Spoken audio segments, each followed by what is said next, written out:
وما تستعصي على الافتراس. وما تستعصي على الافتراس.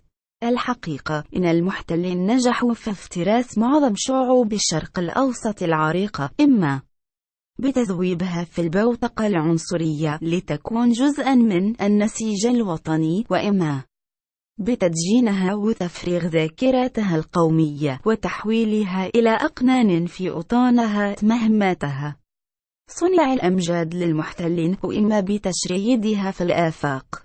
فأين شعب البرس الأشغان في شمال شرقي إيران؟ وأين السومري والبابليون في العراق؟ وأين الإغريق سكان آسيا الصغرى غرب تركيا حاليا؟ وأين الفينيقيون وغالبية الأشوريين والآراميين في سوريا؟ إن شعبا شرق أوسطيا واحدا استعصى على معدات المحتل وخيب آمالهم ورفض أن تكون إرادتهم قدرا محتوما، إنه الشعب الكردي. لقد عبر الكرد إلى القرن العشرين بعد أن اجتازوا 1000 برزخ وبرزخ وأشعلوا 1000 ثورة وثورة، عبروا وهم مقيمون بمعظمهم على ترابهم القومي. عبروا وهم ما زالوا محتفظين بلغتهم وبكثير من تراثهم وقيمهم الوطنية، رغم كل الأساليب الماكرة لتجريدهم منها. والأهم من هذا أنهم عبروا وما زالوا واقفين بصلابة ضد مشاريع الافتراس. ولهذا يحقد المحتلون الجدد على الكرد ويجين جنونهم بمجرد ذكر كلمة كردستان. أن كلمة أكراد أصلا هي ليست كلمة جامعة، ولا تشير إلى مجموعة سكانية بعينها، ولا تشير إلى قومية. حتى أكبر كذبة في التاريخ هي القومية الكردية. لا يوجد شيء اسمه قومية كردية. الولوج إلى ما يسمونه في مخيلتهم كردستان، وكردستان ليست موجودة على أرض الواقع إلا في مخيلة هؤلاء، ولن تكون موجودة.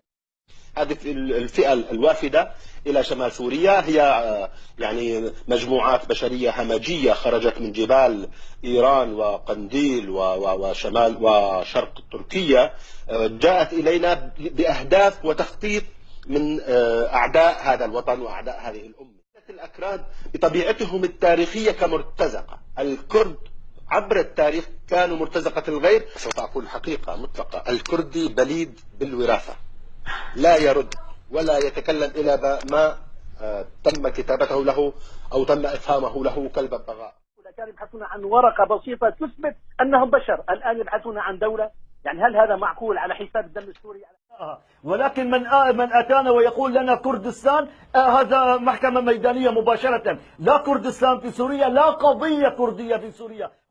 أما من يقول أريد دولة أو أريد كردستان أو غرب كردستان أو روجافا أو حتى كوباني، فهؤلاء ليسوا مواطنين سوريين. هذه دعوة وهذه تحولهم إلى الخيانة العظمى ويتم محاكمتهم ميدانيا. أما تقسيم سوريا أو كردستان فهذا مرفوض قولا وثقافة وممارسة. فنحن من حقنا استخدام جميع الأسلحة وجميع الوسائل للحفاظ على ترابنا في الجمهورية العربية السورية.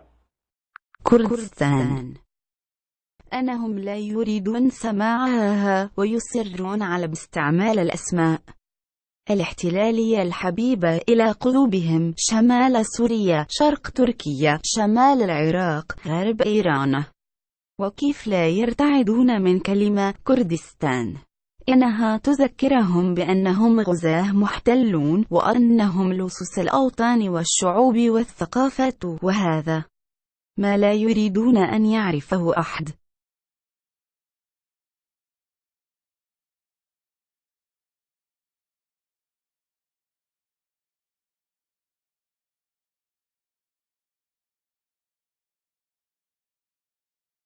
يا شعبنا الكردي العريق، إننا مطالبون إنسانيا وقوميا بأن نزداد صلابة وألا نتراجع أمام أبلسات كل ما هو كردي وكردستاني.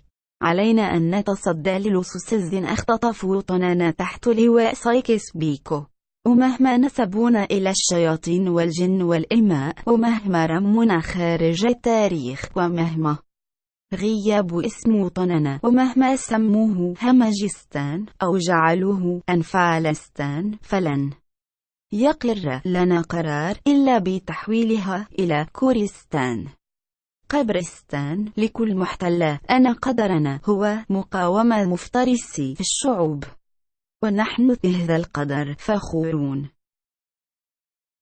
ومهما يكن فلا بد من تحرير كردستان. مقتطف من فلسفة افتراس الشعوب والقدر الكردي، سلسلة قضايا كردستانية. الدكتور سوزدار ميدي. إعداد سردار رامان.